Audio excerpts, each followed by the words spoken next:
So on phase three, it has to do with weaknesses of the body.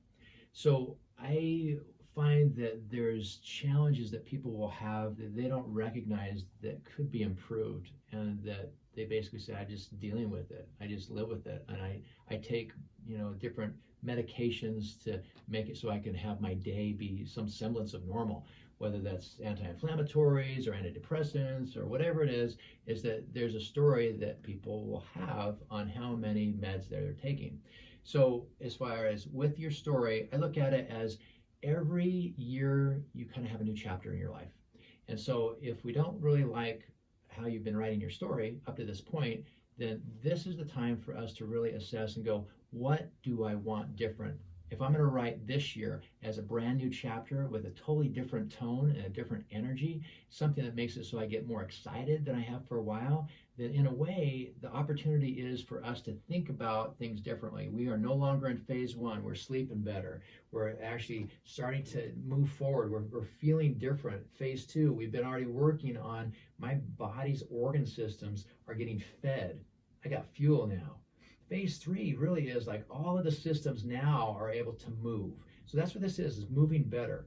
So every system requires motion. No motion, what is no motion? No motion is death. Motion is life.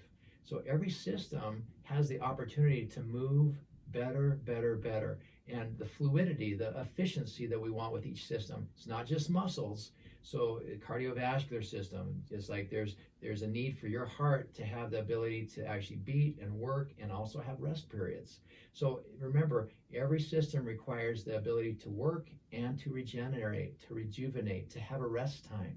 So if there's a tax on any system that is constant and chronic, then it starts to break down.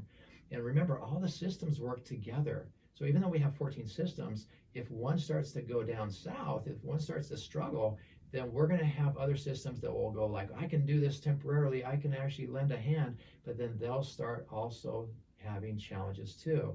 So we can measure those challenges after they have been, let's say, around for a bit with we talked about Western medicine, and we can do lab tests and we can do studies with different in-depth evaluations, and that's great, but why wait till there's a disease that you can measure and go, yep, I'm now at 20% function, which means I'm at 20% life. Why wait till we're actually really challenged? So phase three has to do with move better, every system. So what we want to do is identify how can we strengthen. Well, I'm glad that we're having stability because we have that from phase one. So now we can actually work on more fluid, clean ranges of motion, symmetry, left and right sided.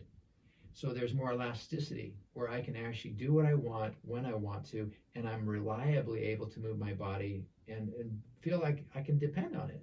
That's really what we want. Phase three is dependability.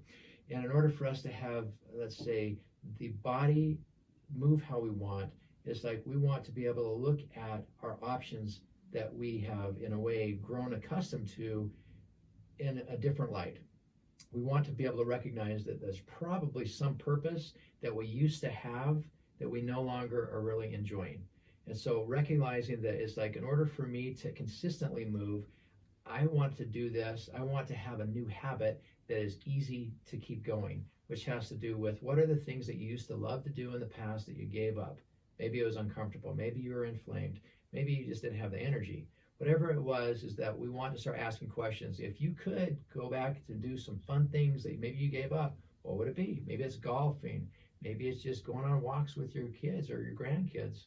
It's like whatever it is, we're going to start to challenge and go, let's start doing that again. We want to make it so that as you move, your whole life will move. And that's really what we want, is give you the life that in a way that you have been wanting and oftentimes we've kind of given up on. So we're going to do training. So much of this is training now. And so when you come to the office, there'll be opportunities for you. You can come every day for a period of time, and it won't be forever. We typically will be evaluating you on a weekly basis. So maybe we'll get really aggressive for, let's say, 12 weeks, or it could be longer or shorter.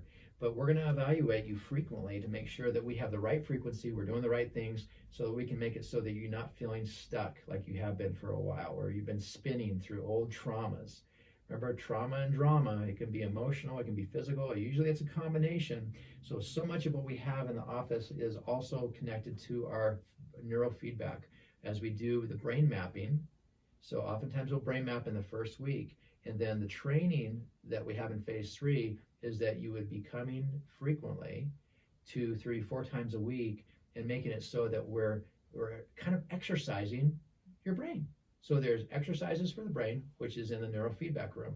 There are other things that we can do at the same time that do brain exercises and actually mind exercises, which we're going to talk about next. So what we want to do is remember that in order to have what you want in your life, which is activity, all of your systems, all 14, have the opportunity to work better. We're not looking at perfect. We just want it to be better. So you don't need to be broken to come in here, but we're just wanting to make sure if you could have a more enjoyable time in life, would you want to, and are you willing to actually put in the time and the commitment, even though it won't be a long time? It's just that we have to do the rehab, the training.